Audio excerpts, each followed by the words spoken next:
어르신, 이 안경에 도청 장치가 숨겨져 있어요. 전파사 소녀 다인이 급히 쓴 쪽지를 건네며 눈짓했어요. 안경다리 안에 도청 장치가 있고 안경 렌즈는 눈을 망가뜨리도록 조작되어 있어요.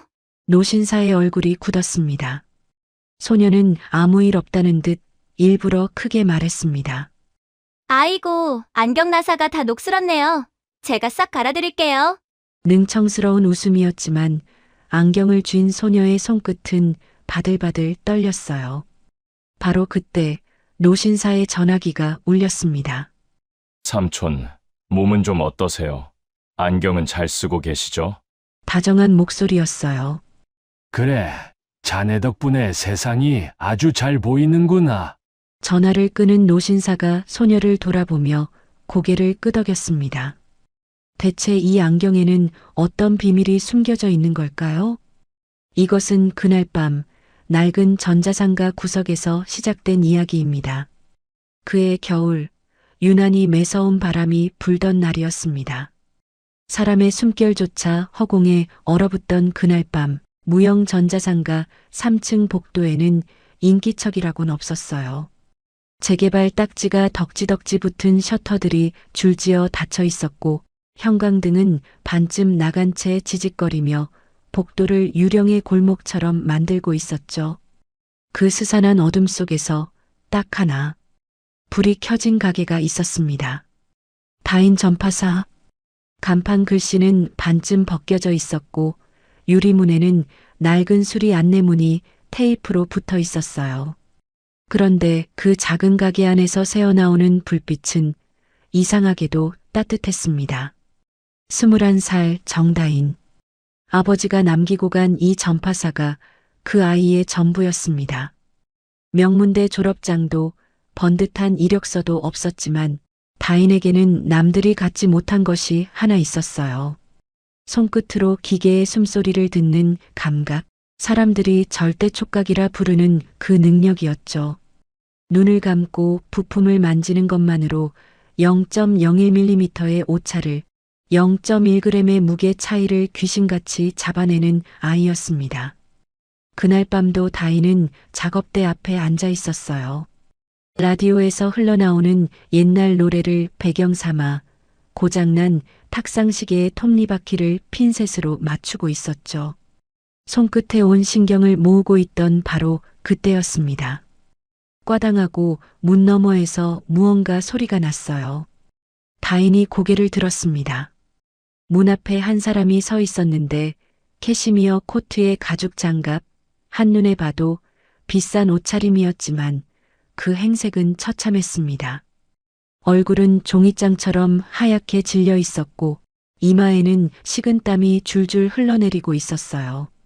다인이 후다닥 달려나가 문을 열었어요. 어르신, 괜찮으세요? 노신사는 떨리는 손으로 자신의 안경을 가리켰습니다.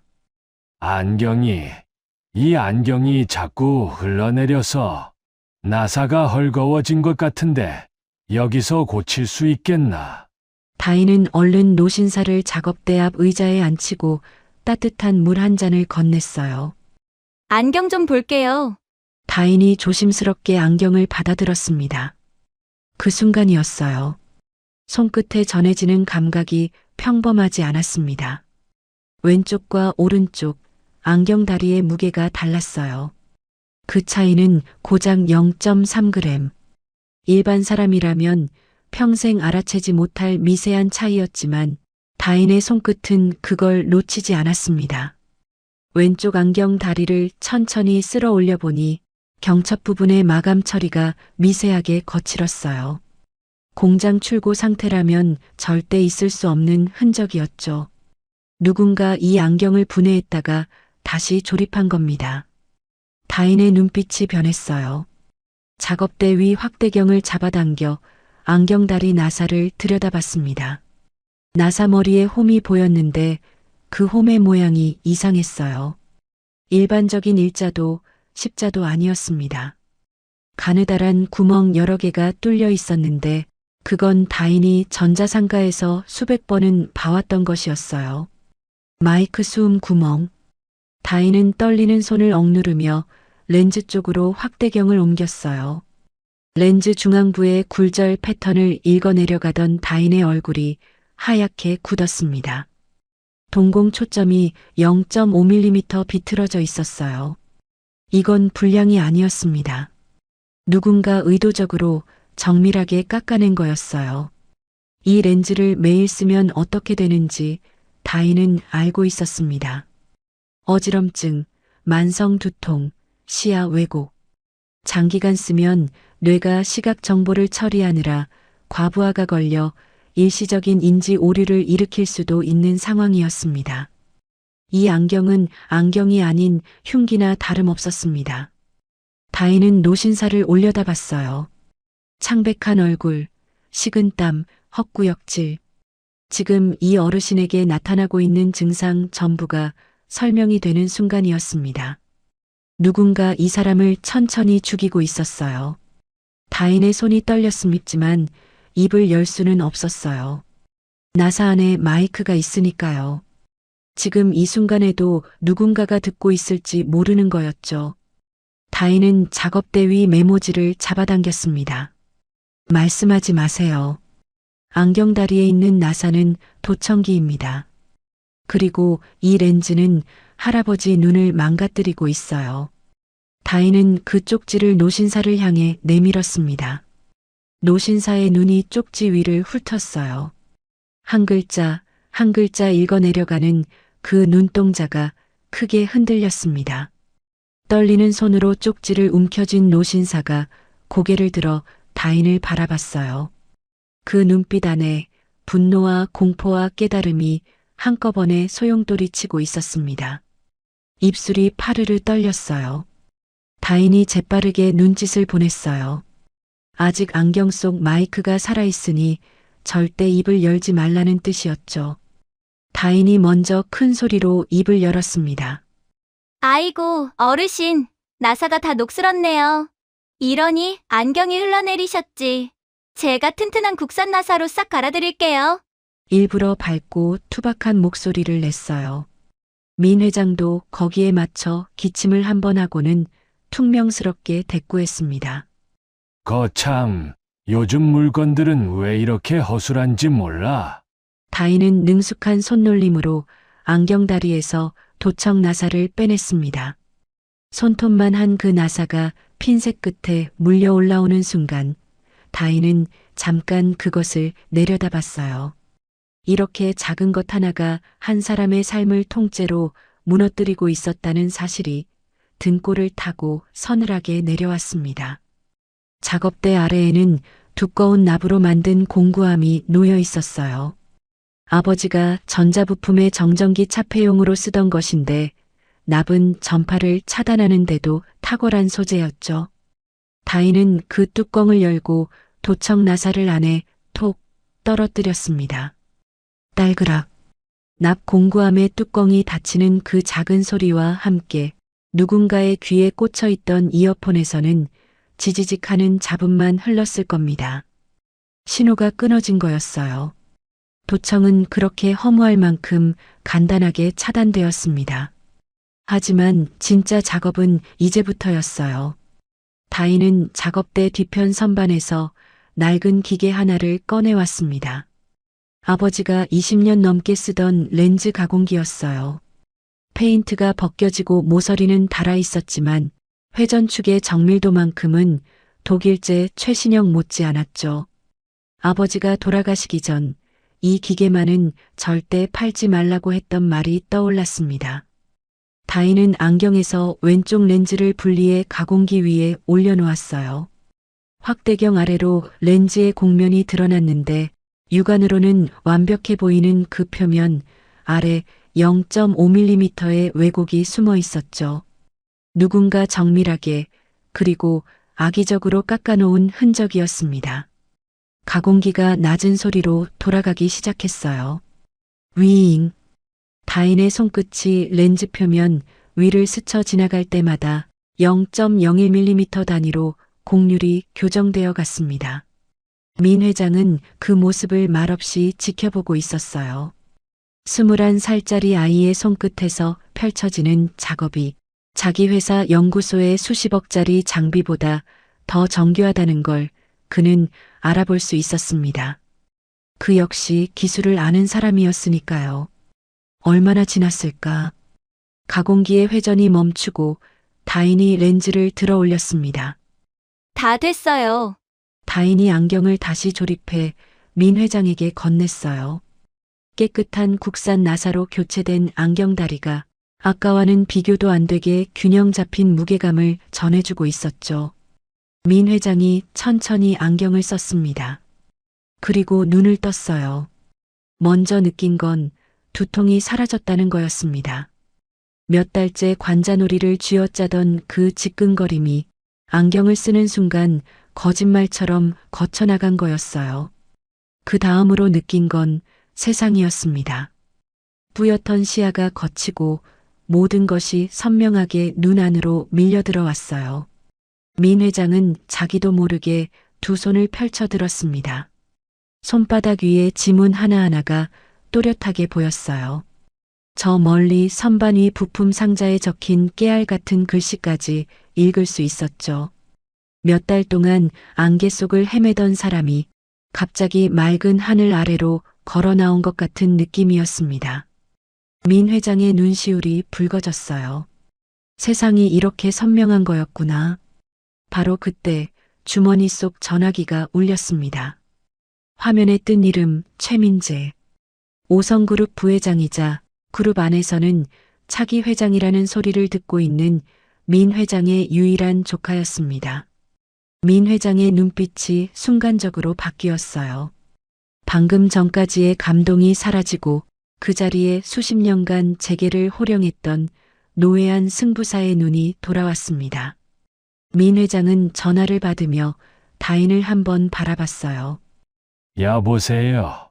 전화기 너머로 최민재 부회장의 목소리가 흘러나왔습니다. 부드럽고 다정한, 그래서 더 가증스러운 목소리였어요. 삼촌, 이 밤에 어디 계세요? 비서실에서 연락이 안 된다고 난리예요. 몸은 좀 어떠세요? 안경은 잘 쓰고 계시죠? 안경은 잘 쓰고 계시죠? 그 한마디가 의미하는 바를 이제 민 회장은 알고 있었습니다. 분노가 목구멍까지 치밀어 올랐지만 민 회장은 그것을 한 방울도 흘리지 않았어요. 대신 느긋하게, 아주 느긋하게 대답했습니다. 그래, 자네 덕분에 세상이 아주 잘 보이는구나. 전화를 끄는 민 회장이 다인을 돌아봤어요. 민 회장은 주머니에서 지갑을 꺼냈습니다. 그런데 꺼낸 건 수리비가 아닌 얇은 명함 한 장이었습니다. 오성그룹 명예회장 민영석이라는 금박 글씨가 작업대 위 형광등 빛에 반짝였어요. 민 회장이 그 명함을 다인의 손 위에 올려놓으며 말했어요. 내 회사에 박사들만 수천 명이야. 그런데 이 안경 하나 볼 줄 아는 놈이 단 한 놈도 없었어. 자네가 이제부터 나의 눈이 되어주게. 오성그룹이라면 대한민국에서 모르는 사람이 없는 큰 그룹이었어요. 다인은 명함을 쥔 손끝에 힘을 줬어요. 두 사람 사이에 긴 침묵이 흘렀어요. 하지만 그건 어색한 침묵이 아니었습니다. 기술을 아는 사람과 기술을 가진 사람이 서로를 알아본 순간의 고요함이었죠. 며칠 뒤 다인은 오성그룹 본사 앞에 서 있었습니다. 50층짜리 유리 건물이 겨울 하늘을 찌르듯 솟아 있었고 로비 바닥은 대리석이 거울처럼 닦여 있었어요. 회전문 너머로 들어서는 사람들은 하나같이 깔끔한 정장 차림의 사원증을 목에 걸고 있었죠. 그 한가운데 다인이 서 있었어요. 낡은 패딩 점퍼에 운동화, 어깨에는 아버지가 쓰던 공구 가방을 메고 있었습니다. 전파사 작업대 앞에서는 누구보다 당당하던 아이였지만 이 번쩍이는 로비 안에서는 자기 자신이 이상할 정도로 작아 보였어요. 마치 부품 하나가 맞지 않는 기계 속에 억지로 끼워진 것 같은 느낌이었죠. 다인이 안내 데스크 쪽으로 한 발짝 내딛는 순간 검은 정장 차림의 보안 요원이 앞을 가로막았습니다. 실례합니다. 방문 예약 확인 부탁드립니다. 위아래를 훑어보는 눈빛이 노골적이었어요. 낡은 점퍼, 공구 가방, 운동화. 그 시선 안에 여긴 네가 올 곳이 아니야라고 말하는 것 같았습니다.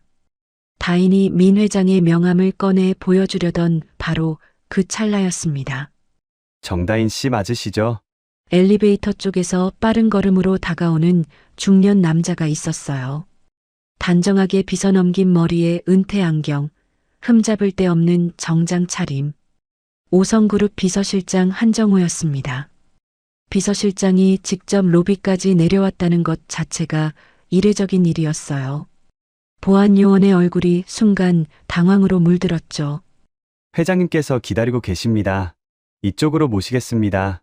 비서실장의 안내를 받으며 전용 엘리베이터에 오르는 다인의 등 뒤로 로비 직원들의 수군거림이 파도처럼 번져나갔어요. 저 사람 누구야? 저 차림으로 어디를 가는 거야? 하는 시선들이 엘리베이터 문이 닫힐 때까지 따라붙었습니다. 그날 오후 5성그룹 사내 인트라넷에 하나의 인사 발령이 올라왔어요. 전략기획실 산하기술 특별보좌관 정다인. 직급은 과장급 대우, 보고 라인은 회장 직속.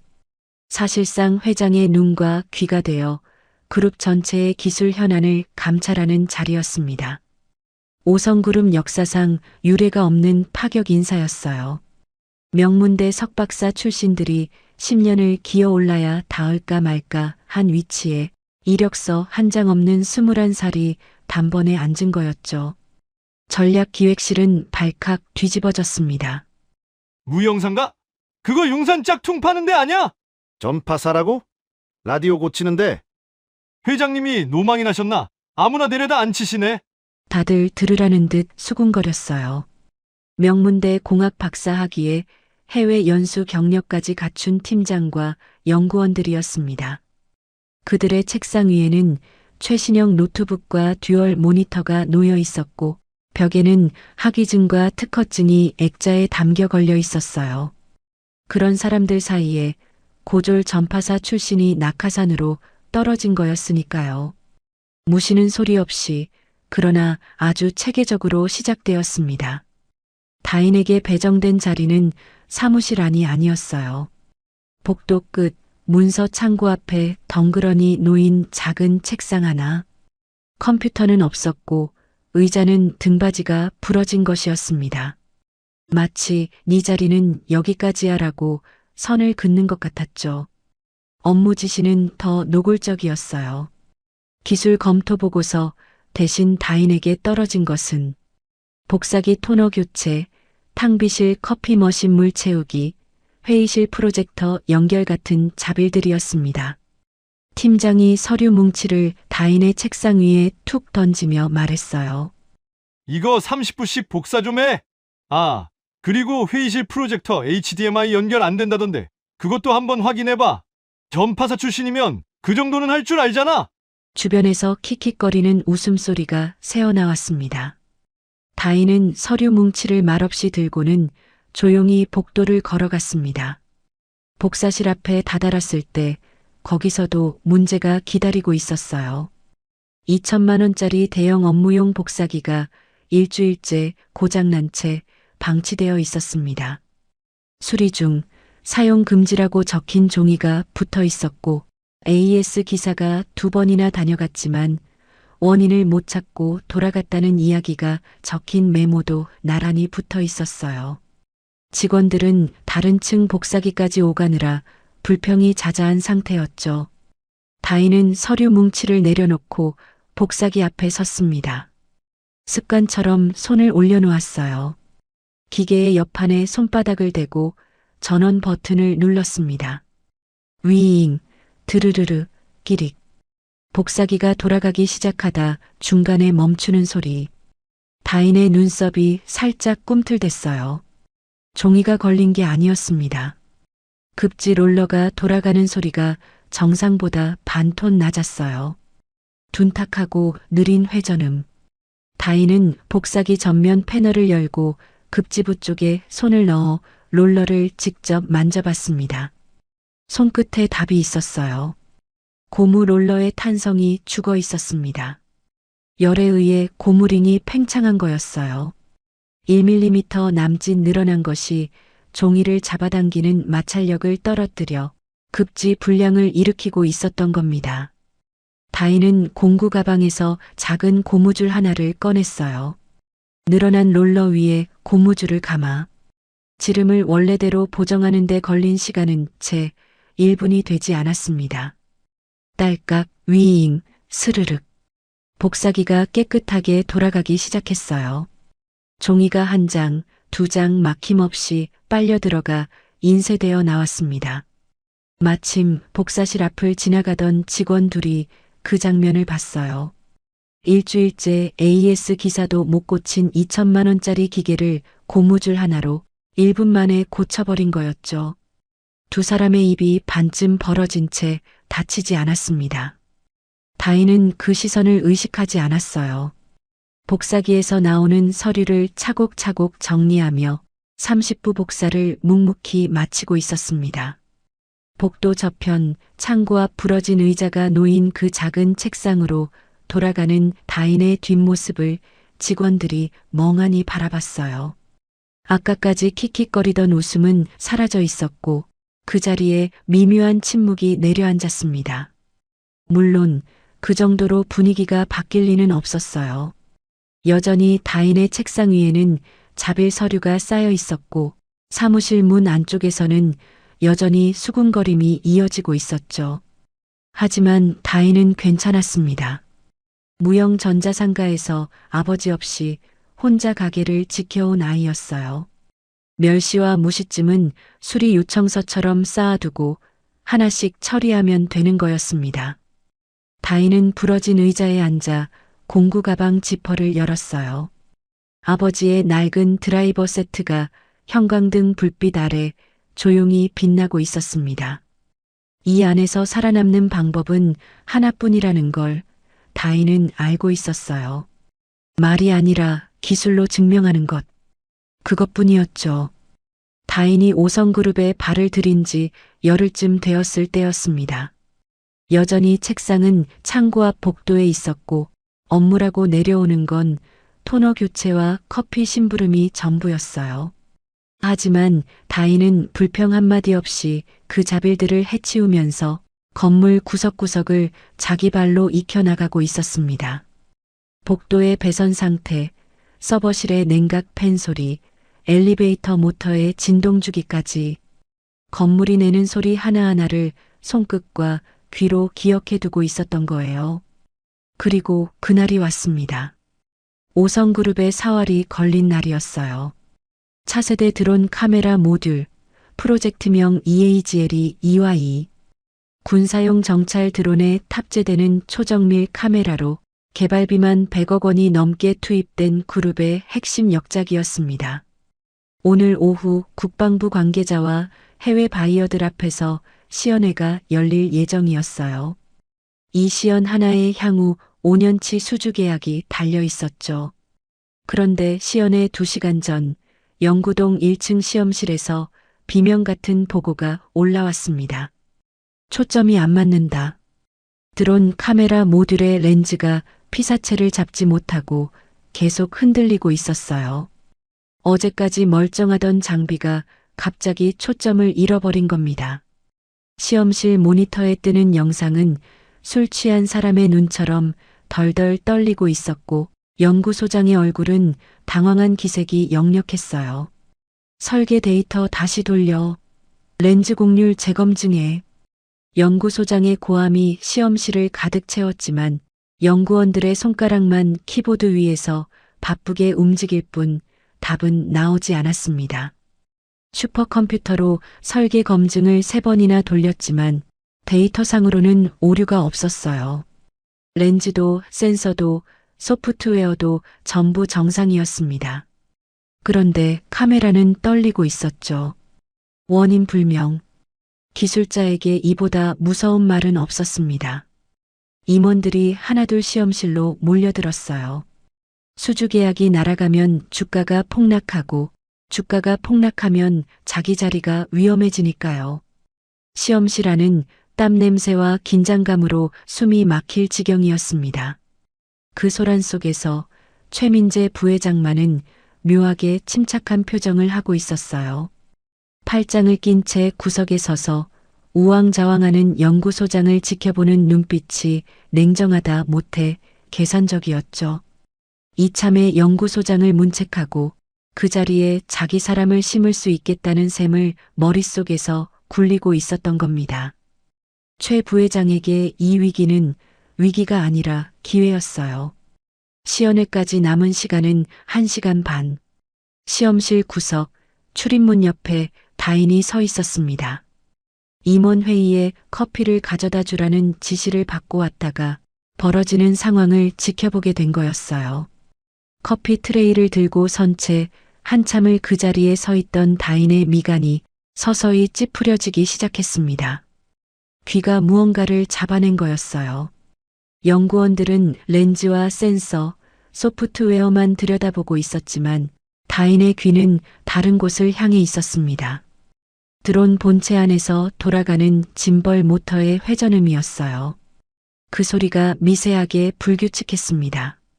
일정한 주파수로 돌아가야 할 모터 소리에 주기적으로 떨리는 잡음이 섞여 있었죠. 진동이었습니다. 모터 자체의 진동이 카메라 센서까지 전달되고 있었던 거예요. 렌즈는 멀쩡했고 센서도 정상이었지만 모터의 미세 진동이 프레임을 타고 센서 기판까지 흘러들어가 화면을 떨리게 만들고 있었던 겁니다. 아무리 슈퍼컴퓨터를 돌려도 소프트웨어 설계에서는 나올 수 없는 문제였어요. 이건 하드웨어의 물리적 공명이었으니까요. 다인은 커피 트레이를 옆 테이블에 내려놓고 한 걸음 앞으로 나섰어요. 저기요. 시험실 안의 시선이 일제히 다인에게 쏠렸습니다.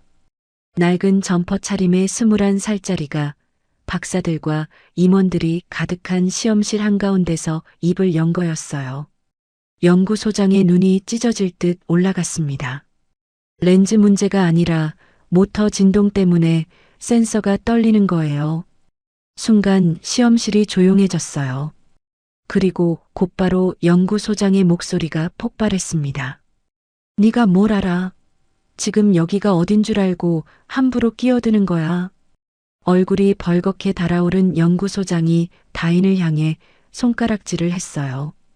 주변 임원들도 어이없다는 표정이었고 최 부회장은 팔짱을 낀 채 콧웃음을 흘렸죠. 다인은 물러서지 않고 어깨에 맨 공구 가방에서 드라이버 하나를 꺼냈습니다. 그리고 드론이 올려진 시험대를 향해 걸어갔어요. 연구소장이 거기서 하고 소리쳤지만 다인의 발걸음은 멈추지 않았습니다. 다인의 손이 드론 본체 위로 갔어요. 짐벌 모터를 고정하는 나사 4개 중 왼쪽 하단 나사 하나에 드라이버를 대고 살짝 풀었습니다. 그 손끝이 나사 아래의 틈새를 더듬었어요. 모터 고정부와 프레임 사이에 완충제가 빠져 있었습니다. 금속과 금속이 직접 맞닿아 있으니 모터의 회전 진동이 여과 없이 프레임을 타고 퍼지는 거였죠. 다인은 주변을 둘러봤어요. 시험대 위에 포장재로 쓰였던 얇은 고무 패킹 조각이 있었습니다. 누군가 부품 포장을 뜯고 버려둔 쓰레기였어요. 다인은 그 고무 조각을 집어 올려 적당한 크기로 찢은 뒤 나사 아래 틈새에 끼워 넣었습니다. 그리고 드라이버로 나사를 다시 조였어요. 시험실 안에 모든 사람이 숨을 죽이고 있었습니다. 다인이 드론 전원을 켰어요. 짐벌 모터가 돌아가기 시작했고 카메라 렌즈가 피사체를 향해 움직였습니다. 모니터에 영상이 떴어요. 떨림이 없었습니다. 피사체의 윤곽이 칼로 그은 듯 선명하게 잡혀 있었어요. 아까까지 술 취한 사람의 눈처럼 흔들리던 화면이 거짓말처럼 고요하게 안정되어 있었습니다. 줌을 최대로 당겨도 흔들림은 단 1픽셀도 없었어요. 시험실이 정적에 잠겼습니다. 아무도 입을 열지 못했어요. 슈퍼컴퓨터를 3번이나 돌리고 AS 엔지니어가 매달리고 박사급 연구원 12명이 머리를 맞대고도 찾지 못한 원인을 전파사 출신 21살이 쓰레기 고무 조각 하나로 잡아버린 거였으니까요. 연구소장의 입이 반쯤 벌어진 채 다치지 않았고 임원들은 서로 얼굴만 바라봤습니다. 다인은 드라이버를 공구 가방에 넣으며 조용히 한마디만 했어요. 이제 시연하셔도 됩니다. 그날 오후 시연회는 대성공이었습니다. 국방부 관계자들이 모니터를 보며 연신 고개를 끄덕였고 해외 바이어들은 박수를 치며 계약서에 서명을 했어요. 시연장 안에는 안도와 환호가 뒤섞여 있었고 연구소장은 식은땀을 닦으며 겨우 숨을 돌리고 있었죠. 그 시연장을 내려다볼 수 있는 2층 난간에 민영석 회장이 서 있었습니다. 지팡이를 짚고 난간에 기대선 민 회장의 입가에 미소가 번지고 있었어요. 그 옆에서 수행비서가 조심스럽게 말했습니다. 회장님, 시연 결과가 좋습니다. 민 회장은 고개를 끄덕이며 시연장이 아닌 다른 곳을 바라보고 있었어요. 시연장 뒷문으로 커피 트레이를 들고 조용히 빠져나가는 다인의 뒷모습을요.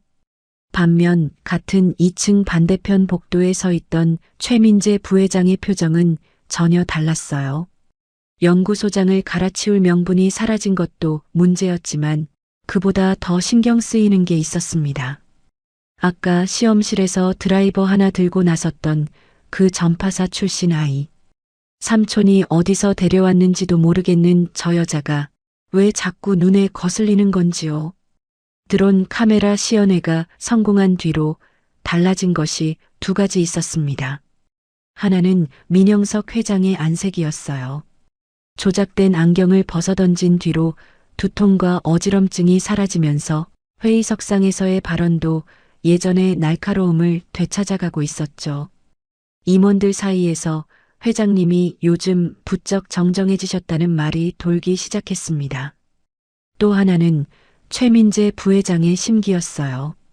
치매 판정까지 받았던 삼촌이 갑자기 건강을 되찾아가는 것도 불안한데 어디서 굴러들어온 정체불명의 여자가 드론 시연까지 살려냈으니까요. 최 부회장에게는 두 가지 모두 계획에 없던 변수였습니다. 시연의 다음 날 최 부회장은 자신의 집무실로 비서를 불렀어요. 정다인, 그 여자 뒷조사해. 비서가 가져온 보고서는 A사 한 장이면 충분할 만큼 짧았습니다. 무형 전자상가 3층 다인 전파사 운영, 부모 사망, 고졸, 특별한 학력 및 경력 없음. 그게 전부였어요. 최 부회장은 보고서를 책상 위에 툭 던지며 코웃음을 쳤습니다. 고작 땜쟁이였어? 삼촌이 진짜 노망이 나셨나 보군. 하지만 그 코웃음 뒤에는 불안이 숨어 있었어요. 땜쟁이가 슈퍼컴퓨터보다 먼저 답을 찾아낸 장면을 최 부회장도 두 눈으로 똑똑히 봤으니까요. 게다가 삼촌의 건강이 회복되면 될수록 강제 은퇴 시나리오는 멀어지고 그룹 매각 계획은 물거품이 되어가고 있었습니다. 안경을 바꿔도 소용없다면 다른 방법을 써야 했어요. 그날 저녁 최 부회장은 한 통의 전화를 걸었습니다. 장 박사 약을 받고. 전화를 받은 사람은 민 회장의 30년 지기 주치의 장승호 박사였어요. 한때는 진심으로 민 회장의 건강을 걱정했던 사람이었지만 최 부회장이 내민 강남 건물 한 채의 무게 앞에서 의사의 양심은 종이장보다 가벼웠습니다.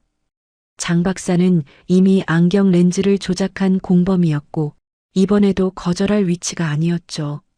이번엔 두통약 말고 확실한 걸로. 심장 박동을 불규칙하게 만드는 거야. 자연사처럼 보여야 해. 부정맥 유발제 말입니까?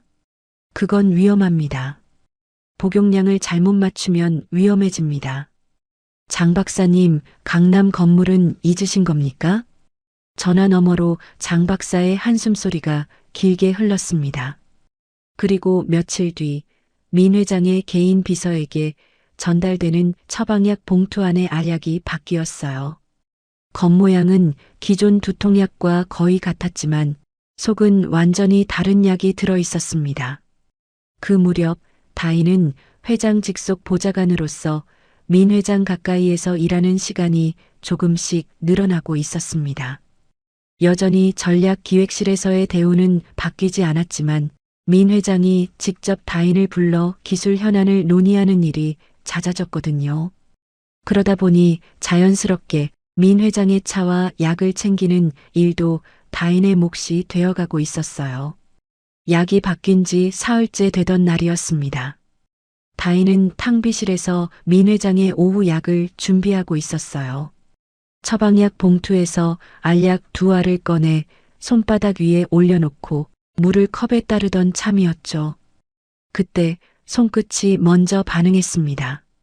알약을 집어 올리는 순간 무게가 달랐어요. 눈으로는 구별할 수 없었지만 다인의 손끝은 0.1g의 차이도 놓치지 않았습니다. 평소 두통약보다 미세하게 가벼웠어요. 코팅의 질감도 달랐습니다. 매끈하던 표면이 살짝 까슬까슬했죠. 다인은 알약을 코 가까이 가져갔어요. 한 번, 2번 냄새를 맡았습니다. 쇠 비린내. 아주 희미했지만 분명히 거기 있었어요. 일반적인 두통약 코팅에서는 절대 나지 않는 금속성 냄새. 다인은 무형 전자상가에서 수없이 맡아왔던 납땜 연기와 금속 분말의 냄새를 누구보다 잘 알고 있었고 그 후각이 지금 경보를 울리고 있었습니다. 쟁반에 약과 물을 올려 회장 집무실로 향하는 복도를 걸으면서 머릿속으로 빠르게 상황을 정리했습니다. 약이 바뀌었다는 건 누군가 처방 단계에서 손을 썼다는 뜻이고 그럴 수 있는 사람은 주치의뿐이었죠. 회장 집무실 문을 열었을 때 민 회장은 서류를 검토하고 있었어요. 안경 너머로 다인을 보며 고개를 끄덕이는 모습이 편안해 보였습니다. 건강을 되찾아가는 사람 특유의 여유가 얼굴에 묻어 있었죠. 다인이 쟁반을 내려놓았어요. 민 회장이 습관처럼 알약에 손을 뻗는 순간 다인의 손이 먼저 그 위를 덮었습니다. 회장님, 이거 드시지 마세요. 냄새가 이상해요. 다인은 주머니에서 작은 비닐팩을 꺼냈습니다. 안에는 시중에서 구할 수 있는 일반 비타민제가 들어 있었어요. 모양과 크기가 처방약과 비슷한 것으로 미리 준비해 둔 거였죠. 이걸로 드세요. 비타민이에요. 다인은 처방약 알약을 조심스럽게 티슈에 싸서 자기 점퍼 주머니에 넣었습니다. 민 회장은 비타민제를 물과 함께 넘기면서 다인의 점퍼 주머니 쪽을 한번 바라봤어요. 그날 밤 다인은 퇴근길에 무형 전자상가로 향했습니다. 5성그룹 본사에서 1시간 남짓 지하철을 2번 갈아타면 닿는 거리였어요. 낮에는 번쩍이는 유리 건물 안에 있다가 밤이면 이 낡은 상가로 돌아오는 이중 생활이 벌써 몇 주째였지만 전자상가 계단을 오르는 다인의 발걸음은 오히려 가벼웠습니다. 이곳이 자기 세계였으니까요.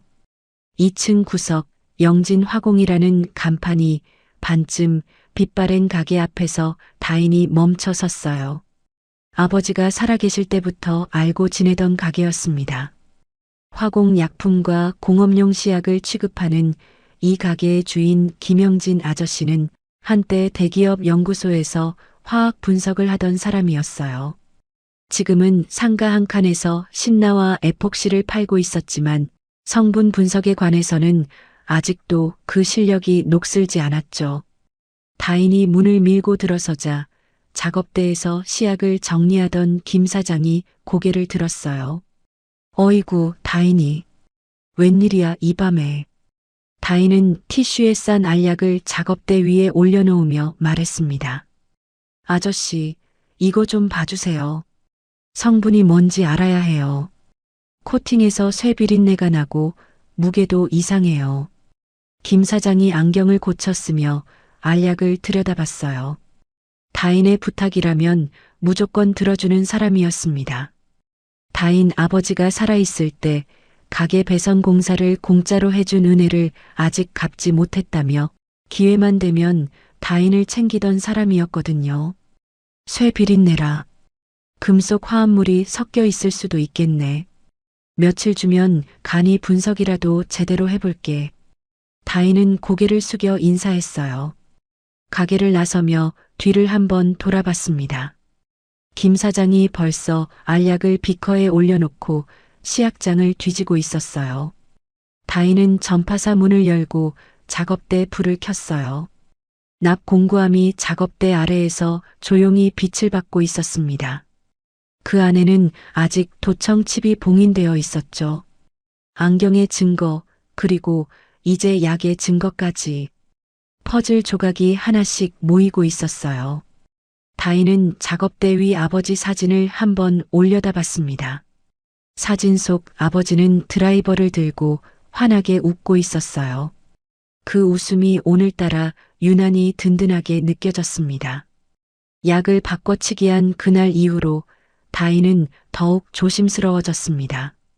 민 회장의 약은 매번 직접 확인한 뒤에야 건넸고 회장 집무실에 드나드는 사람들의 동선도 눈여겨보기 시작했어요. 누가 언제 들어오고 무엇을 두고 가는지. 전파사에서 부품의 흐름을 추적하듯 다인은 사람의 움직임을 읽고 있었습니다. 하지만 다인이 감시하고 있는 만큼 상대도 다인을 보고 있었어요. 최민재 부회장에게 보고가 올라간 건 약을 바꾼 지 일주일째 되던 날이었습니다. 민 회장의 심장 박동에 아무런 이상이 나타나지 않는다는 보고였어요. 장 박사가 조심스럽게 전화를 걸어왔죠. 이상합니다. 약효가 나타났어야 할 시점인데 건강검진 수치가 오히려 좋아졌습니다. 최 부회장의 손가락이 책상을 두드렸어요. 안경도 실패하고 약도 실패했습니다. 두 번 다 삼촌 곁에 그 여자가 있었던 뒤부터였어요. 우연이라고 보기엔 타이밍이 너무 정확했죠. 정다인. 그 전파사 출신 아이가 문제였습니다. 최 부회장은 전화를 끊고 잠시 생각에 잠겼어요. 이 아이를 삼촌 곁에서 떼어내야 했습니다. 그것도 삼촌이 직접 내치도록 만들어야 했어요. 가장 확실한 방법은 하나였죠. 신뢰를 부수는 것. 아무리 삼촌이 아끼는 사람이라 해도 회사의 핵심 기밀을 빼돌린 산업 스파이라면 감쌀 수 없을 테니까요. 그날 밤 최 부회장은 자신의 신복인 보안팀장 서광수를 불렀습니다. EAGL이 2Y 신형 렌즈 설계도 원본 어디 있지? 연구소 금고에 보관 중입니다. 하나 빼서 정다인 책상 서랍에 넣어둬. 내일 아침 정기 보안 점검을 명목으로 전략기획실을 뒤져. 나머지는 알아서 하고. 보안팀장 서광수는 고개를 숙였어요. 최 부회장 밑에서 이런 일을 한두 번 해본 사람이 아니었습니다. 그날 밤 전략기획실 복도에 인기척이 사라진 뒤 보안팀 요원 하나가 다인의 책상 서랍을 열었어요. 1급 기밀 도장이 찍힌 EAGL이 2Y 신형 렌즈 설계도 원본 파일이 서랍 안에 조용히 놓였습니다. 다음 날 아침 다인은 평소보다 일찍 출근했습니다. 복도 끝 창고 앞 자기 책상에 앉아 공구 가방을 정리하고 있었어요. 오늘은 민 회장과 함께 영구동 시설 점검이 잡혀 있었거든요.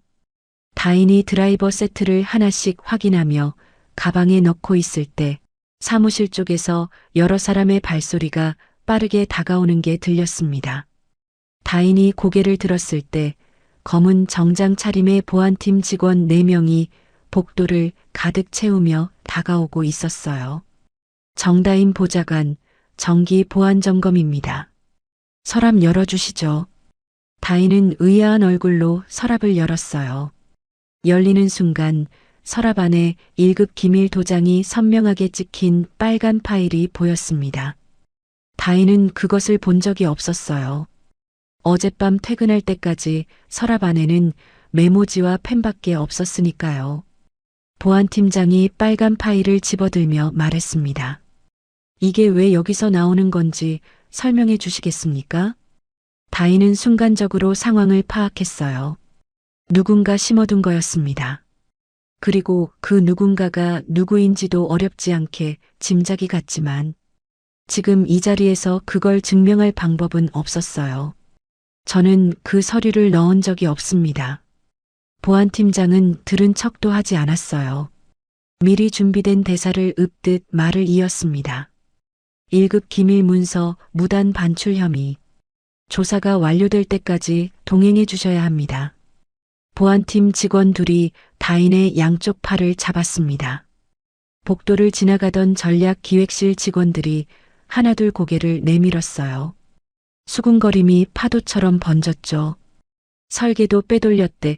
역시 전파사 출신이 며칠 전까지 복사기 고치는 걸 보고 놀랐던 사람들이 이제는 정해진 결론을 향해 고개를 끄덕이고 있었습니다.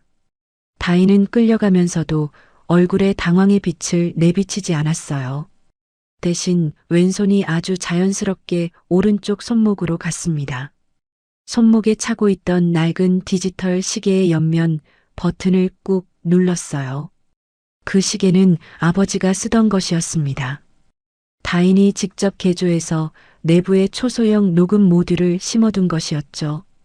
전파사에서 수리 내역을 음성으로 기록할 때 쓰던 것인데 5성그룹에 들어온 뒤로는 혹시 모를 상황을 대비해 항상 차고 다녔어요. 아버지의 도구는 언제나 다인을 지켜줬으니까요. 시계 안의 녹음이 조용히 시작되었습니다. 지하 1층 보안실. 보안팀장이 테이블을 손바닥으로 탁 내리쳤습니다. 정다인 보좌관. 이 설계도를 어디로 빼돌리려 했습니까? 브로커들한테 넘기려 했죠? 다인은 대답하지 않았어요.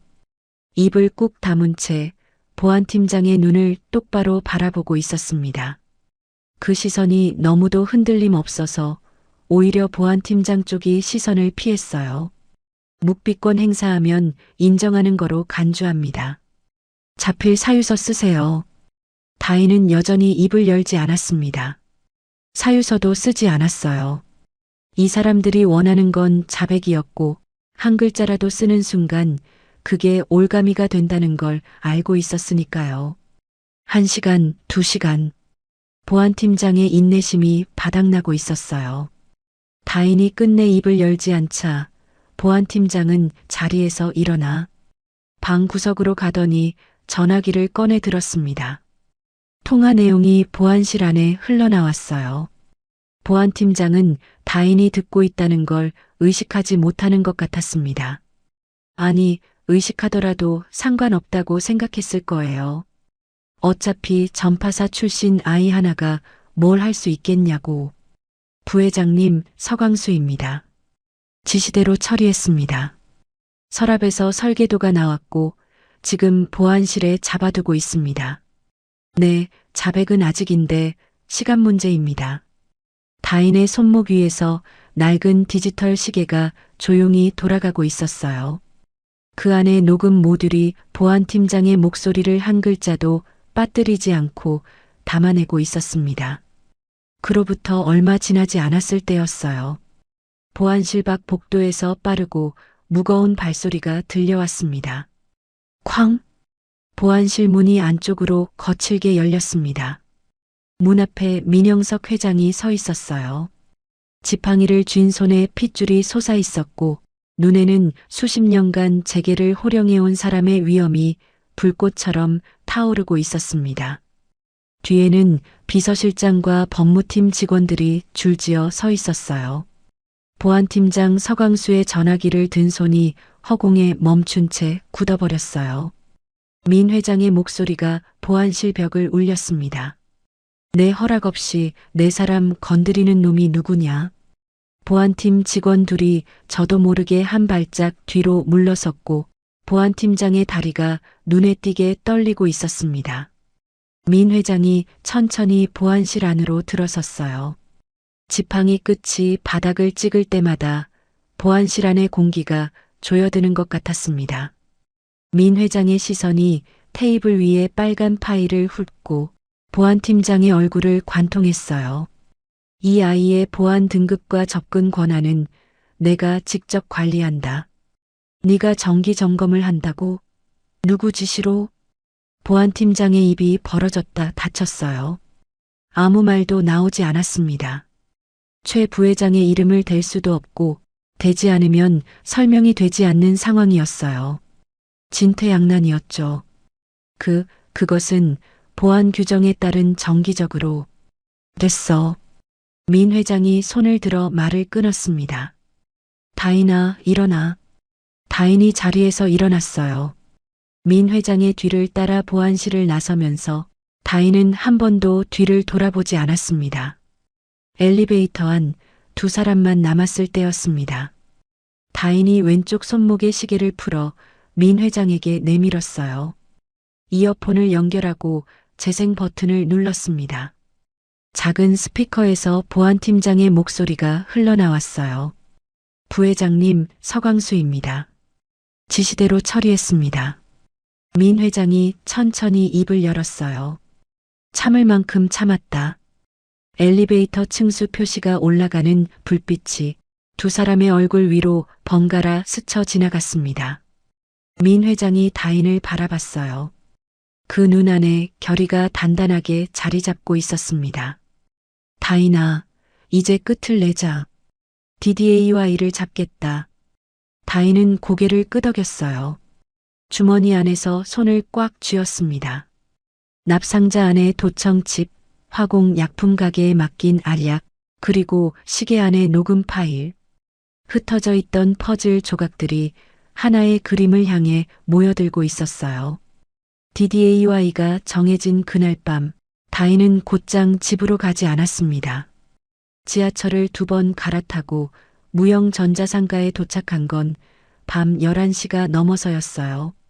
상가 건물은 이미 대부분의 가게가 셔터를 내린 뒤였고 복도에는 형광등 하나만 지직거리며 간신히 불을 밝히고 있었습니다. 다인은 3층 구석 다인 전파사 문을 열고 안으로 들어섰어요. 벽에 걸린 아버지 사진, 선반 위에 줄지어 놓인 부품 상자들, 그리고 공구들이 제자리에서 다인을 맞이했어요. 5성그룹의 번쩍이는 유리 건물에서는 아무리 시간이 지나도 느낄 수 없는 이 가게만의 익숙한 냄새가 다인을 감쌌습니다. 기름과 납땜 연기와 오래된 나무 선반이 뒤섞인 냄새. 다인에게는 그게 집 냄새였어요. 하지만 오늘 밤 이곳에 온 건 쉬러 온 게 아니었습니다. 다인은 작업대 아래로 손을 뻗어납 공구함을 꺼냈어요. 민 회장의 안경에서 꺼낸 도청 나사를 봉인해 뒀던 바로 그 납 상자였습니다. 뚜껑을 열자 소미에 놓인 나사 하나가 스탠드빛 아래서 둔탁하게 빛났어요. 다인은 핀셋으로 나사를 집어 올렸어요. 나사 머리를 정밀 드라이버로 조심스럽게 분해하자 안에서 쌀알보다 작은 칩 하나가 모습을 드러냈습니다. 초소형 마이크와 데이터 저장 모듈이 하나의 기판 위에 올라가 있는 정교한 도청 장치였어요. 보통의 도청기라면 실시간 송신만 하고 끝이지만 이 칩에는 내장 메모리가 있었습니다. 송신과 동시에 음성 데이터를 자체 저장하는 타입이었어요. 이 안에 녹음된 데이터가 살아있다면 그건 도청을 지시한 자의 목소리가 고스란히 담겨 있다는 뜻이었으니까요. 문제는 그 데이터를 꺼내는 것이었습니다. 다인은 칩을 작업대 위 현미경 아래에 올려놓았어요. 배율을 높이자 칩 표면의 회로 패턴이 선명하게 드러났습니다.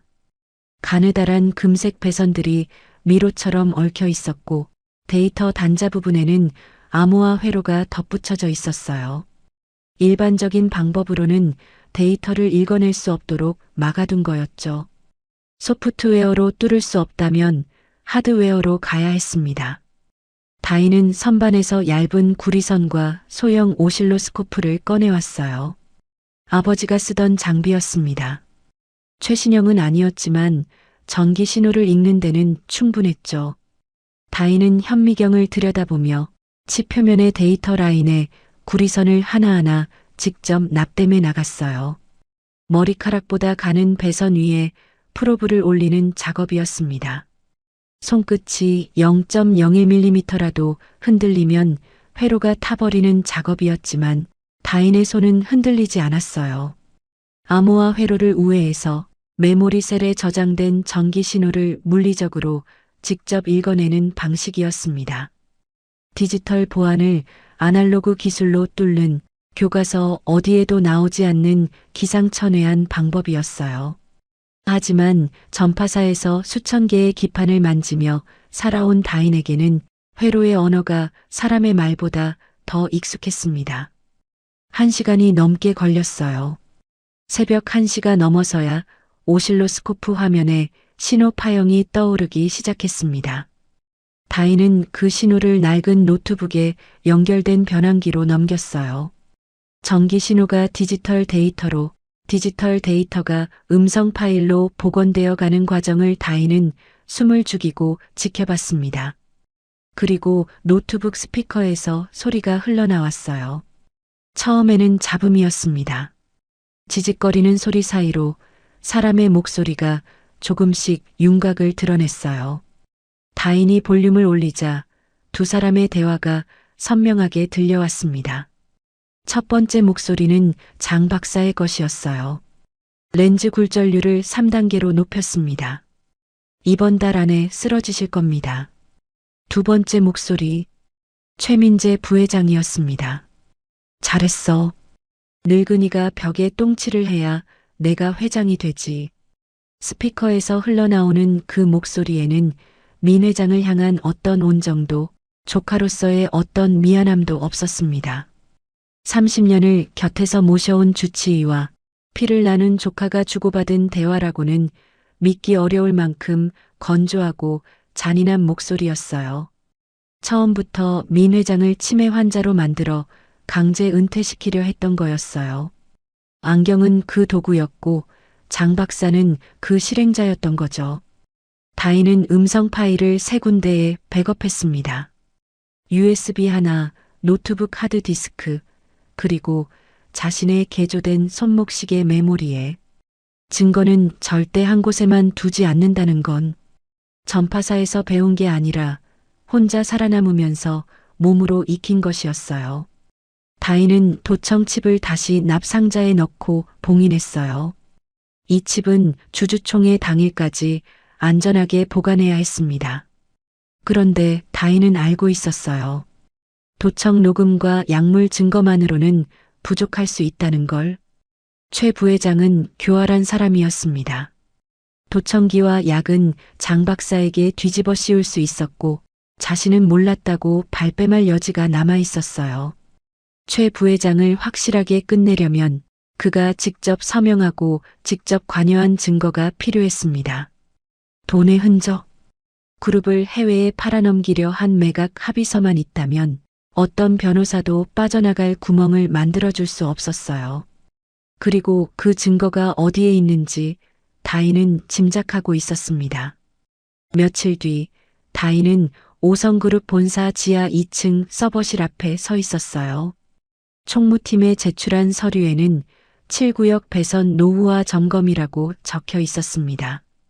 기술 특별보좌관의 업무 권한 안에 있는 정당한 점검이었어요.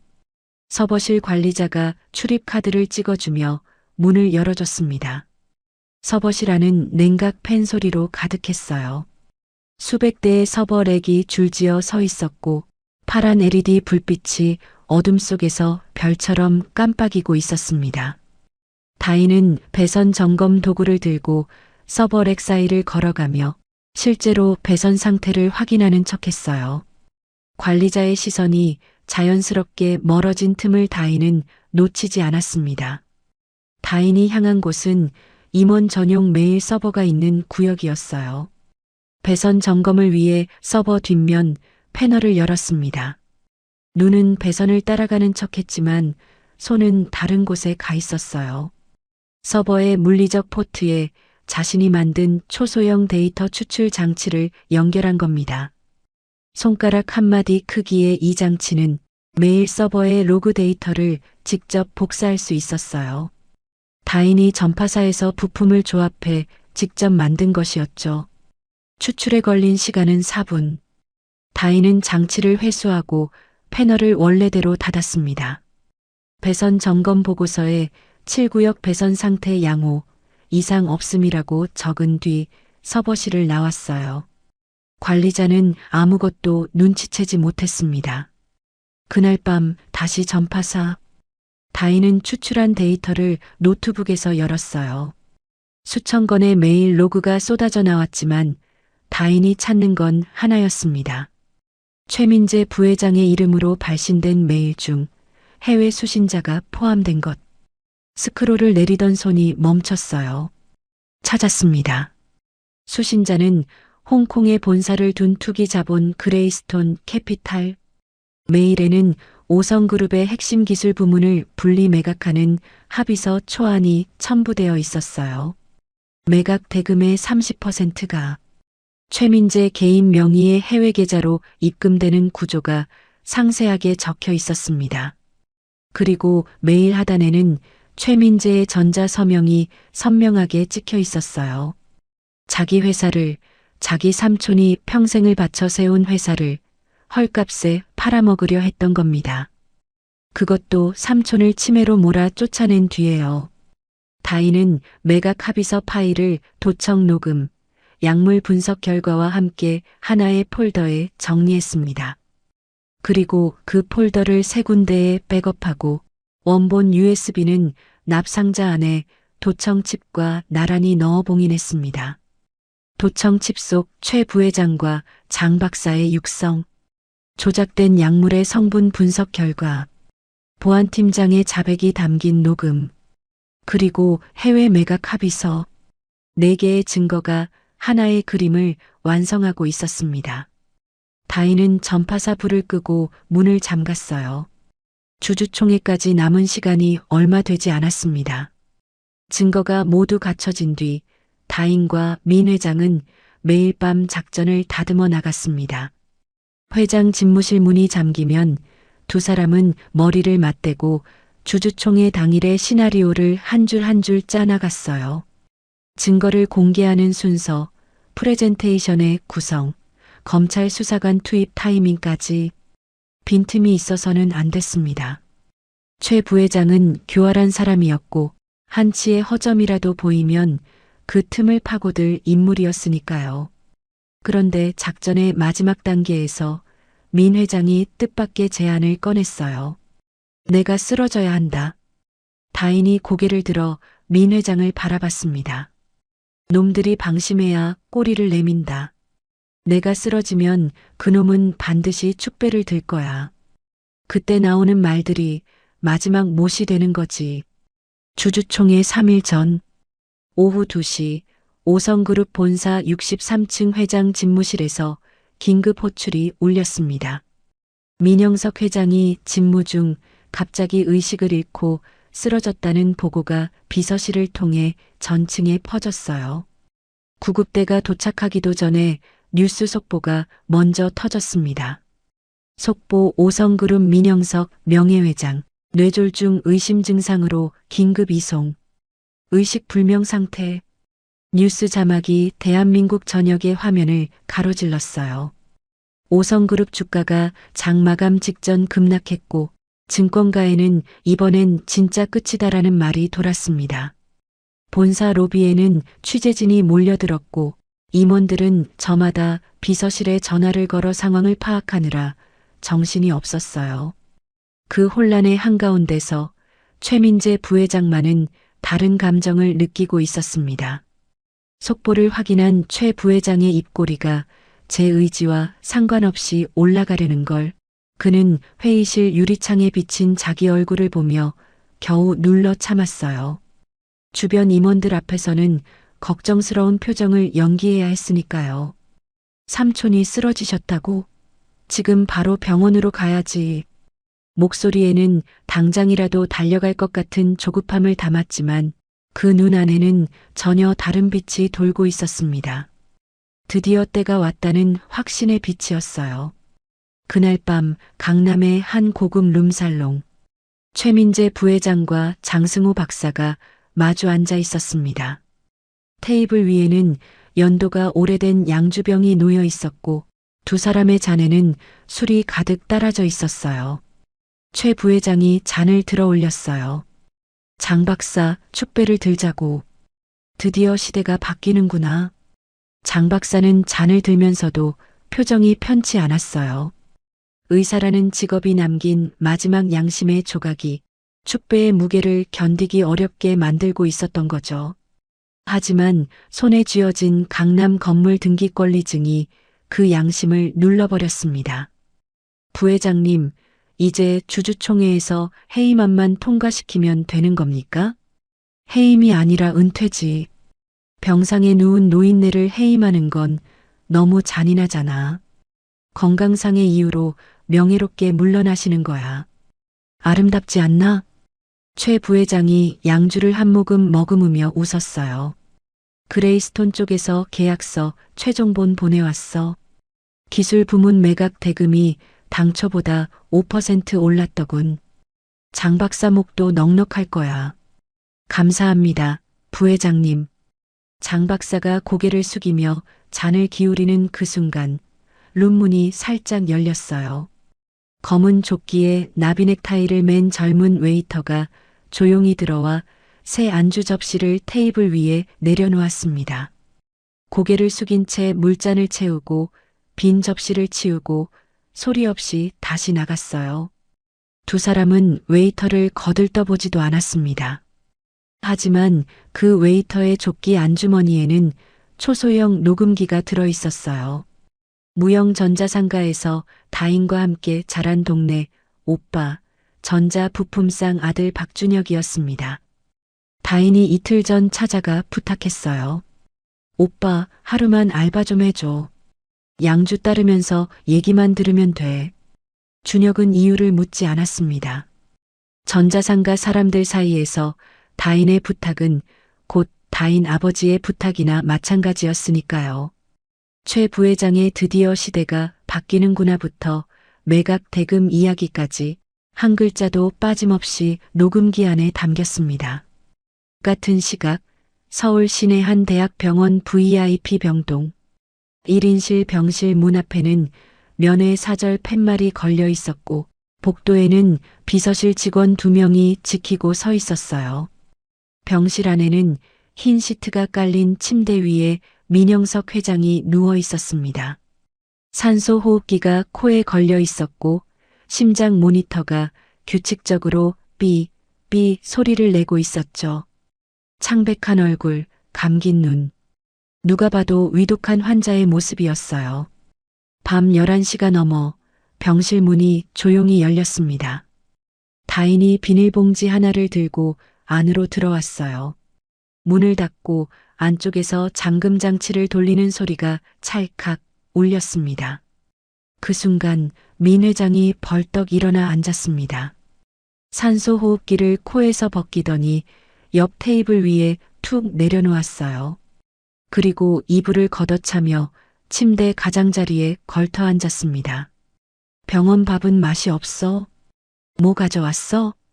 다인이 비닐봉지에서 과일 도시락을 꺼냈습니다. 다인은 병실 한쪽 소파에 앉아 사과를 깎기 시작했습니다. 민 회장이 사과 한 조각을 받아 베어 물며 물었어요. 준비는 잘 되어가고 있지? 다인은 사과를 깎는 손을 멈추지 않고 대답했습니다. 네, 할아버지. 내일이면 그 사람들 표정 볼만할 거예요. 민 회장이 사과를 씹으며 웃었어요. 그 웃음에는 복수의 쾌감보다는 오랜 시간 참아온 사람이 마침내 짐을 내려놓기 직전의 편안함이 묻어 있었습니다. 프레젠테이션 자료는 도청 칩 확대 사진, 렌즈 왜곡 데이터, 약물 성분 분석서, 보안팀장 녹음, 매각 합의서. 순서대로 준비해뒀어요. USB 원본은 제가 직접 들고 들어갑니다. 검찰 쪽은 비서실장님이 수사관 대기 배치를 마쳤다고 했어요. 주주총회장 건물 밖에서 연락 기다리고 있을 거예요. 민 회장이 고개를 끄덕였습니다.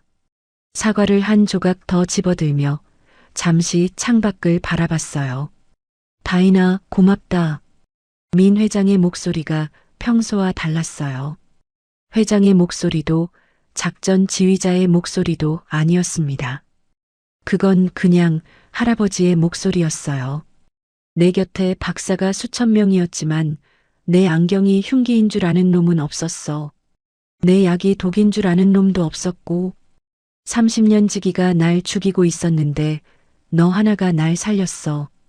다인은 사과를 깎던 손을 멈추고 민 회장을 올려다봤어요. 아니에요.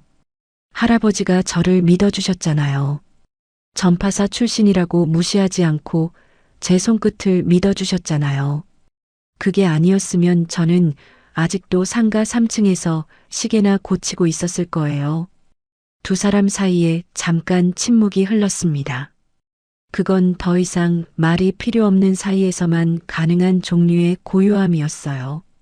민 회장이 사과를 다 먹고 입을 닦았어요.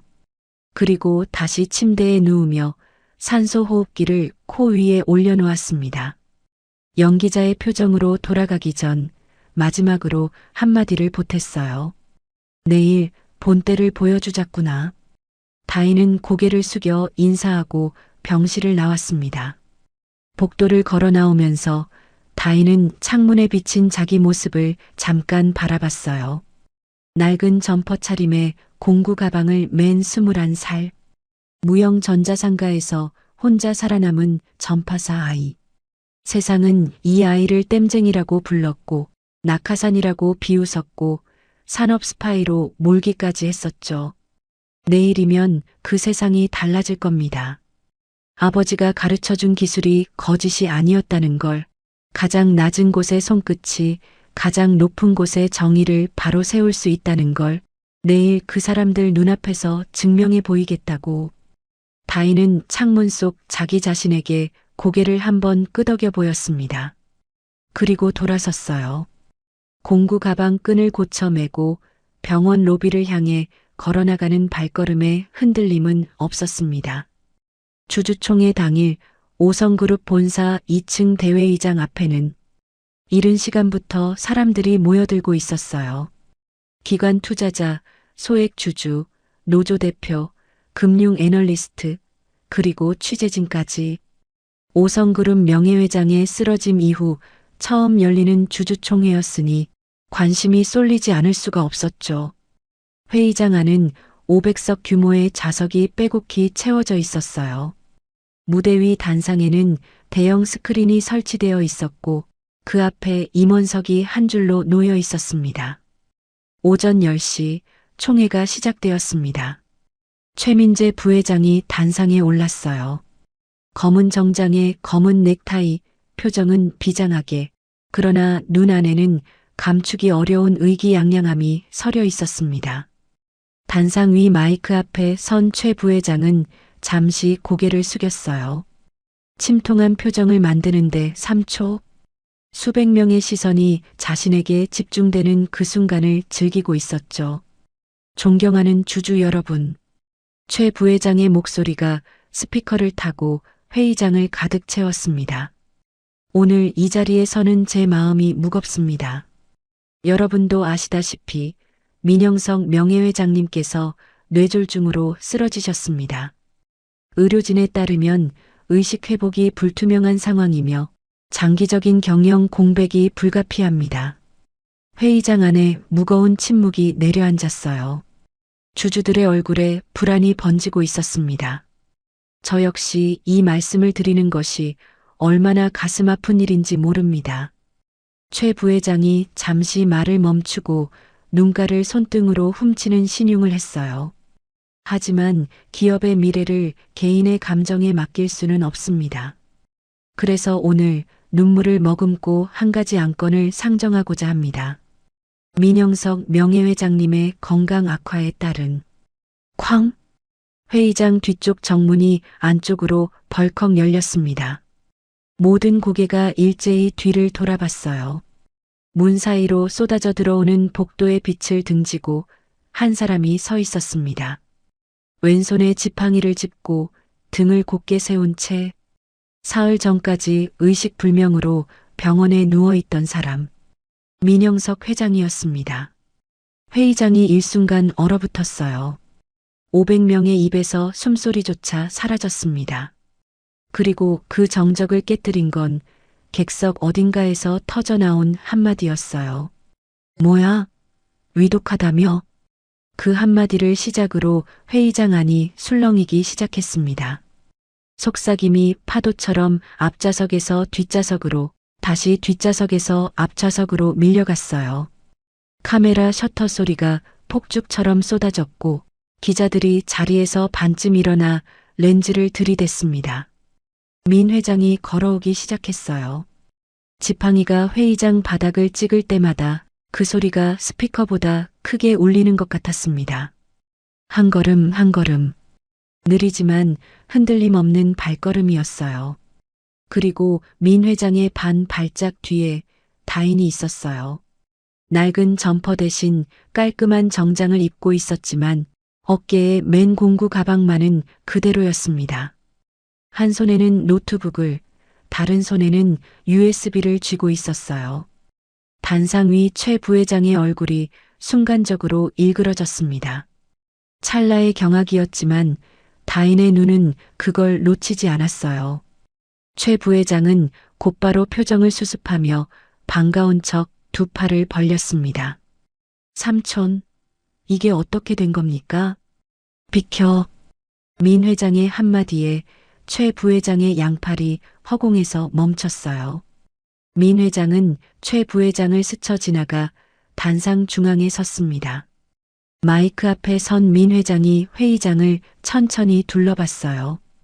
500명의 시선이 민 회장 한 사람에게 모여 있었습니다. 주주 여러분, 민영석입니다. 보시다시피 저는 살아있고 정신도 멀쩡합니다. 목소리는 나직했지만 마이크를 통해 회의장 구석구석까지 퍼져나갔어요. 오늘 여러분께 보여드릴 것이 있습니다. 민 회장이 고개를 돌려 다인을 바라봤어요. 다인은 고개를 한번 끄덕이고 단상 위로 올라갔어요. 500명 앞에 선 다인의 심장이 빠르게 뛰고 있었습니다. 다인이 노트북을 단상 위 시스템에 연결했어요. USB를 꽂자 대형 스크린에 첫 번째 화면이 떠올랐습니다. 안경 나사의 확대 사진이었어요. 500배로 확대된 나사 머리에 마이크 수음 구멍이 선명하게 보였습니다. 그 옆에는 일반 나사와의 비교 사진이 나란히 놓여 있었죠. 이것은 민영석 회장님께서 2년간 착용하셨던 안경에서 추출한 나사입니다. 다인의 목소리가 마이크를 타고 회의장에 울려 퍼졌어요. 나사 머리의 홈은 일자도 십자도 아닙니다. 초소형 마이크의 수음 구멍입니다. 이 나사 하나로 회장님의 모든 대화가 도청되고 있었습니다. 회의장 안이 웅성거리기 시작했어요. 다인은 멈추지 않고 다음 화면으로 넘겼습니다. 렌즈 곡률 분석 데이터가 그래프와 함께 스크린을 채웠어요. 그리고 이것은 같은 안경의 렌즈 분석 결과입니다. 동공 초점이 0.5mm 의도적으로 비틀어져 있었습니다. 이 렌즈를 장기간 착용하면 만성 두통, 어지럼증, 인지 저하가 발생할 수 있습니다. 회장님이 받으셨던 치매 진단은 이 렌즈가 만들어낸 가짜 증상이었습니다. 회의장의 웅성거림이 한 단계 커졌어요. 주주들이 서로 얼굴을 바라보며 수군거렸고 임원석에 앉아있던 사람들의 표정이 하나둘 굳어지기 시작했습니다. 이것은 안경이 아니라 흉기입니다. 그 한마디가 떨어지는 순간 500명의 시선이 일제히 한 사람을 향해 움직였습니다. 최민재 부회장이었어요. 최 부회장은 팔짱을 낀 채 표정을 관리하려 애쓰고 있었지만 이마 위로 땀방울이 맺히기 시작한 걸 숨길 수는 없었습니다. 다인은 두 번째 증거로 넘어갔어요. 스크린 화면이 바뀌고 잠시 정적이 흘렀습니다. 그리고 회의장 양옆에 설치된 고성능 스피커에서 음성이 흘러나왔어요. 장 박사의 목소리가 먼저였습니다. 렌즈 굴절률을 3단계로 높였습니다. 이번 달 안에 쓰러지실 겁니다. 그 다음 최민재 부회장의 목소리. 잘했어. 늙은이가 벽에 똥칠을 해야 내가 회장이 되지. 회의장이 얼어붙었습니다. 그 문장이 스피커를 타고 500명의 귀에 박히는 순간 회의장 안의 공기가 완전히 바뀌었어요. 몇 초간의 정적이 지나고 객석 여기저기에서 탄식과 분노가 동시에 터져나왔습니다. 그러나 다이는 아직 끝나지 않았습니다. 세 번째 화면이 스크린에 떠올랐어요. 그레이스톤 캐피탈이라는 회사명이 상단에 적힌 문서였습니다. 5성그룹 핵심 기술 부문 분리 매각 합의서. 매각 대금의 30%가 최민재 개인 명의의 해외 계좌로 흘러들어가는 구조가 도표와 함께 선명하게 표시되어 있었어요. 그리고 문서 하단에는 최민재의 전자 서명이 찍혀 있었습니다. 이것은 최민재 부회장이 홍콩 투기 자본과 주고받은 5성그룹 기술 부문 매각 합의서입니다. 회장님을 치매로 몰아 은퇴시킨 뒤 회사를 해외에 헐값으로 쪼개 팔려는 계획이었습니다. 회의장이 폭발했습니다. 뭐야, 회사를 팔아먹으려고? 우리 일자리가 다 날아갈 뻔했단 말이야. 노조 대표가 자리에서 벌떡 일어섰어요. 소액 주주들이 의자를 박차고 일어나며 고함을 질렀습니다. 누군가 테이블 위에 생수병을 집어 단상 쪽으로 던졌고 물병이 바닥에 부딪혀 터지는 소리가 회의장 안에서 울렸어요. 카메라 플래시가 미친 듯이 터졌고 기자들은 노트북 키보드를 두들기며 실시간으로 속보를 쏘아 올리고 있었습니다. 그 순간 회의장 양쪽 비상문이 동시에 열렸어요. 수사관 6명이 회의장 안으로 들어섰습니다. 건물 밖에서 연락을 기다리고 있던 팀이었어요. 수사관들은 객석 사이 통로를 빠른 걸음으로 걸어 단상 쪽으로 향했습니다. 최민재 부회장이 의자에서 벌떡 일어났어요. 이건 조작이야. 저 계집애가 꾸민 짓이라고. 전자상가 땜쟁이 하나한테 노란한 거라고. 최 부회장이 다인을 가리키며 악을 썼지만 아무도 그의 말에 귀를 기울이지 않았습니다. 2분 전까지 눈물을 머금고 삼촌의 해이만을 상정하겠다며 비장한 표정을 짓던 그 얼굴이 이제는 공포에 일그러져 있었어요. 최민재 씨, 특정 경제범죄 가중처벌에 관한 법률 위반 및 살인미수 혐의로 체포합니다. 당신에게는 묵비권이 있으며 손 놔. 나를 누구로 보고 이런 짓을. 최 부회장이 발버둥을 쳤지만 수사관들의 손은 흔들리지 않았어요. 끌려나가는 최 부회장의 얼굴이 회의장 출입문을 지나는 순간 그의 눈과 민 회장의 눈이 마주쳤습니다. 민 회장은 단상 위에서 조카를 내려다보고 있었어요. 그 눈 안에는 분노도 승리의 쾌감도 없었습니다. 그저 오래전에 잃어버린 사람을 바라보는 것 같은 깊은 피로가 담겨 있었어요. 최 부회장이 끌려나간 직후 임원석 맨 끝에 앉아있던 장승우 박사의 차례가 왔습니다. 장 박사는 이미 체포 전부터 무너져 있었어요. 스피커에서 자기 목소리가 흘러나오는 순간 얼굴이 백지장이 되었고 수사관이 다가오자 도망치려는 시도조차 하지 못했습니다. 다리에 힘이 풀려 의자에서 주저앉았고 두 수사관이 양쪽에서 부축하다시피 해서 회의장 밖으로 데려나갔어요. 30년을 곁에서 모셔온 주치의가 고개를 떨군 채 끌려나가는 모습을 민 회장은 끝까지 지켜봤습니다.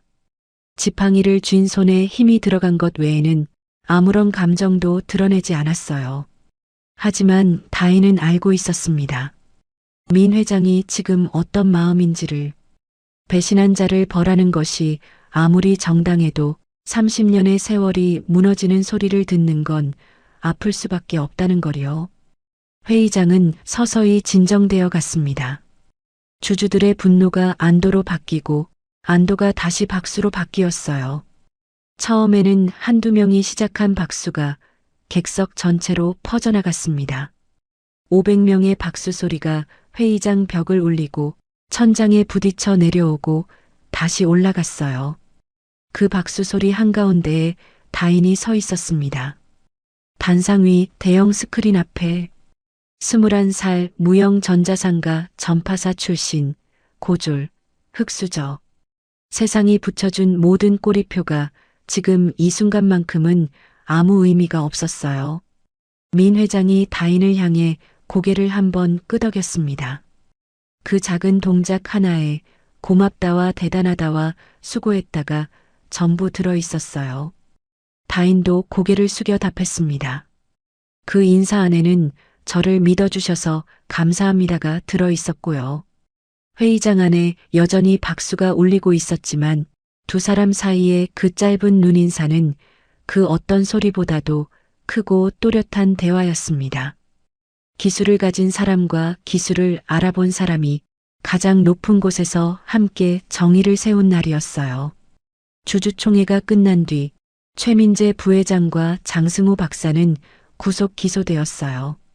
특정경제범죄 가중처벌법 위반, 살인미수, 산업기밀 유출 공모까지 혐의 목록이 A사 2장을 채웠고 1심 재판에서 나란히 중형을 선고받았습니다. 최 부회장이 법정에서 끝까지 조작이다를 외쳤지만 도청 칩 속 자신의 육성과 전자 서명이 찍힌 매각 합의서 앞에서는 어떤 변호사도 빠져나갈 구멍을 만들어줄 수 없었어요. 오성그룹은 전문 경영인 체제로 전환되었습니다. 민 회장이 직접 이사회에서 제안한 거였어요.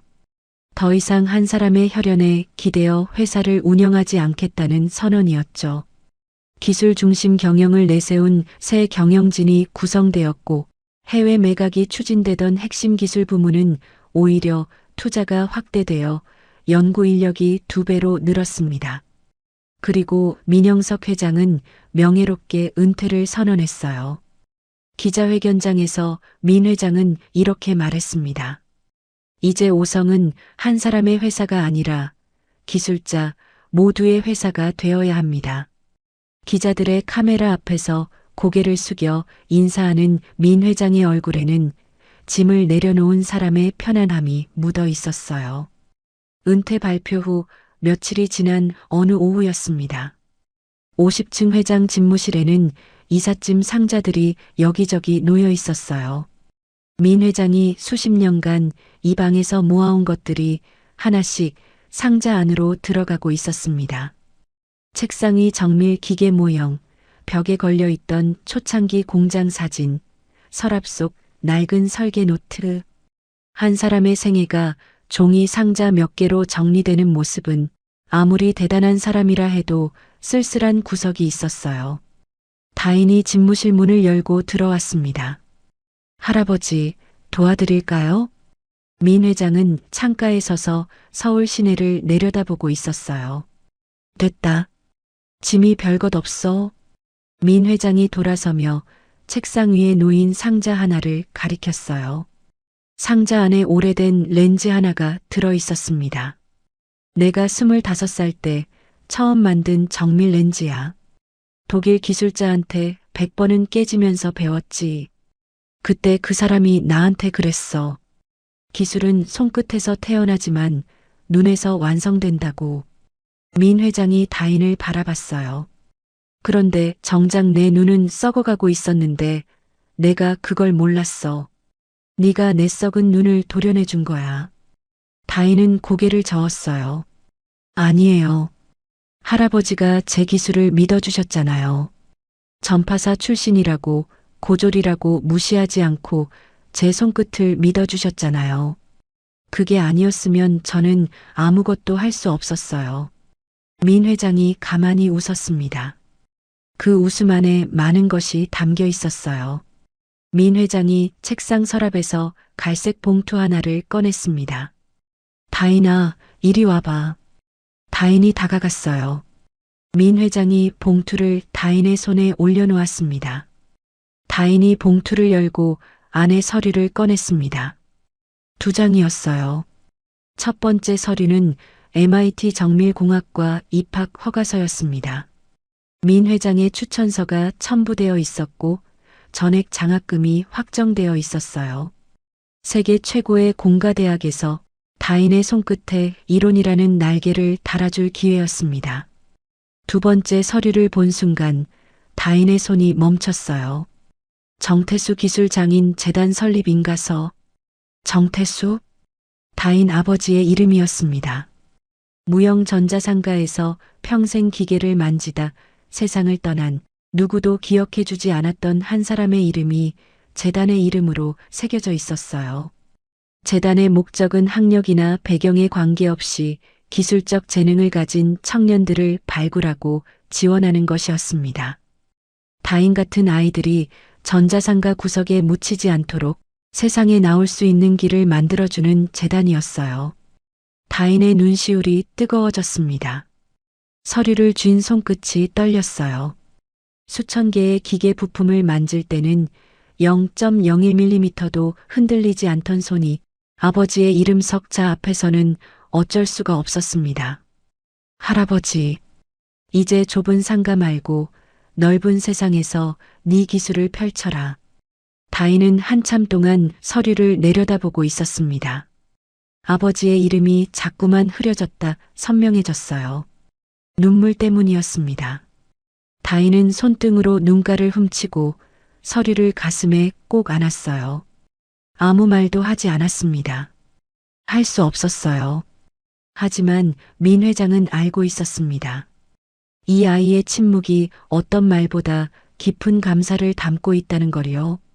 창밖으로 오후 햇살이 비스듬히 들어와 집무실 바닥 위에 긴 그림자를 만들고 있었어요. 이삿짐 상자들 사이에 선 두 사람의 그림자가 할아버지와 손녀처럼 나란히 늘어져 있었습니다. 1년 뒤 인천국제공항 출국장이었습니다. 9월의 햇살이 공항 유리벽을 통해 쏟아져 들어오고 있었어요. 출국 게이트 앞에 다인이 서 있었습니다. 1년 전과는 많이 달라진 모습이었어요.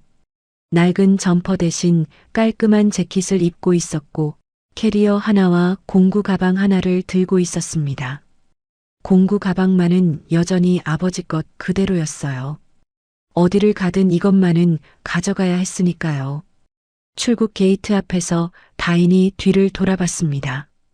배웅을 나온 민 회장이 멀찍이 서서 손을 들고 있었어요. 지팡이를 짚은 모습이었지만 1년 전보다 훨씬 정정해 보였습니다. 그 옆에는 비서실장이 그리고 무형전자상가에서 달려온 김영진 아저씨와 박준혁 형이 서 있었어요. 전자상가 사람들은 손을 흔들다 못해 점프까지 하고 있었죠. 다인은 그 사람들을 향해 허리 깊이 고개를 숙였습니다. 오래, 천천히. 그리고 몸을 돌려 게이트를 향해 걸어갔어요. 공항 유리벽을 통해 들어온 햇살이 다인의 얼굴 위에 내려앉았고 코 위에 걸린 안경 렌즈가 그 빛을 받아 반짝였습니다. 아버지의 렌즈 가공기로 직접 깎은 렌즈였어요. 세상을 있는 그대로 또렷하게 보여주는 렌즈. 다인의 뒷모습이 게이트 너머로 사라졌습니다. 그리고 시간이 조금 더 흘렀어요. 무형전자상가 3층. 다인 전파사가 있던 자리에 새로운 간판이 걸렸습니다. 5성그룹 기술장인 상생센터. 낡은 셔터가 내려져 있던 가게들이 하나둘 문을 열었어요. 한때 재개발 딱지 아래에서 숨죽이고 있던 이 공간이 이제는 전국 각지에서 재능 있는 젊은 기술자들이 모여드는 곳으로 바뀌고 있었습니다. 3D 프린터가 돌아가는 소리, 납땜 인두의 연기, 회로 설계를 논의하는 목소리들이 복도를 가득 채우고 있었어요. 센터 입구에는 작은 현판이 하나 걸려 있었습니다. 이 센터는 고 정태수 기술 장인의 뜻을 기리며 학력과 배경에 관계없이 기술로 세상을 바꿀 모든 일을 위해 설립되었습니다. 정태수? 평생 무형전자상가 3층에서 기계를 고치다 세상을 떠난 한 사람의 이름이 이제 이곳을 드나드는 모든 젊은 기술자들의 첫 번째 인사가 되고 있었어요. 현판 앞을 지나가는 사람들이 가끔 멈춰서서 그 이름을 읽었고 그때마다 복도에 작은 경의가 피어났습니다.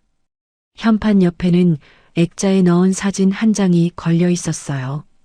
드라이버를 들고 환하게 웃는 중년 남자의 사진.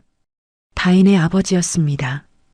그 사진 아래에 다인이 직접 쓴 글이 적혀 있었죠. 기술은 거짓말을 하지 않습니다. 다만 사람이 거짓말을 할 뿐입니다. 아버지는 제게 기술을 가르쳐 주셨고 세상은 제게 거짓을 꿰뚫어 보는 눈을 주었습니다. 이제 저는 그 눈으로 더 넓은 세상을 보러 갑니다. 무형 전자상가 위로 오늘도 해가 뜨고 있었습니다. 기름 냄새와 납땜 연기 사이로 새어 들어오는 아침 햇살이 현판 위 정태수라는 이름 석자 위에 따뜻하게 내려앉고 있었어요. 그리고 그 빛은 복도를 따라 흘러가 한때 다인 전파사가 있던 그 자리 위에서 조용히 머물렀습니다. 오늘도 봄날 인생과 함께 해주신 여러분 감사합니다. 사연의 주인공인 다인이와 민 회장님께 하시고 싶은 말씀이 있다면 댓글로 남겨주세요. 끝까지 시청해주셔서 진심으로 감사드리고 늘 건강하세요. 봄날 인생이었습니다.